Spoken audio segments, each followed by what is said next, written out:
Hi, welcome back. I'm Toya Dent, the Leasing Executive for Realestate 88, and today we're going to talk a little bit about break leases. So if you're unable to see through your lease agreement to the agreed lease end date, that is what is referred to as a break lease. So the most important thing is to get in touch with your property manager to find out what the next steps are and what your obligations are under this scenario. Breaking lease can be a very stressful situation for tenants, so seeking guidance from your property manager right away can help to alleviate these concerns, and it helps for everybody to be on the same page in terms of the process and what is expected from you as the tenant. First of all, the property manager will provide you a form to sign and outline what the total cost would be to you. This is dependent on what agreement the owner has with our agency and the fee structure within their management agreement.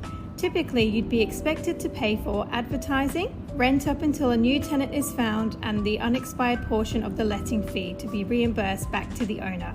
Remember, you are still liable for the upkeep and cleanliness of the property up until your lease end date or when a new tenant moves in, whichever comes first. So you may be required to carry out a light sparkle clean just prior to a new tenancy commencing if the property has a vacant period of more than 2 weeks.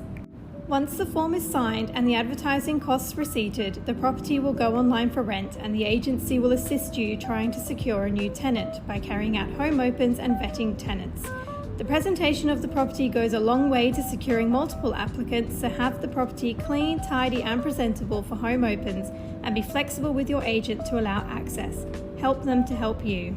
Think carefully about your vacate date, and if there are any changes, let us know immediately. Keep in mind, once a new tenant has been secured and the new lease has been signed, we may not be able to extend your vacate date, so allow yourself plenty of time to pack, move and clean. We expect when the keys are returned to our office that the cleaning has been completed, including the carpets. Approximately a 1-week turnaround between tenancies will be required, so your agent can carry out the final bond inspection, rectify any cleaning or maintenance, and then carry out the property condition report for the next ingoing tenant. The fewer issues there are to rectify, the sooner a new tenant could potentially move in. As the break lease tenant, you will be liable to cover rent for the vacancy period between the two tenancies. If someone you know wants to take over the lease, they will still be required to go through the application process in full and undergo reference checking. If they are not suitable for the property, they will not be accepted. Going to the market to source the next tenant is the best way to find a suitable new tenant to take over your lease ASAP. The final decision always falls with the owner, as they will want to be sure they are choosing the right tenant for their property out of those who have applied. To summarise, work with your agent, not against them. Help them to help you find a new tenant to take over your lease. By working together with them, it makes it easier for everybody to help them find a new tenant.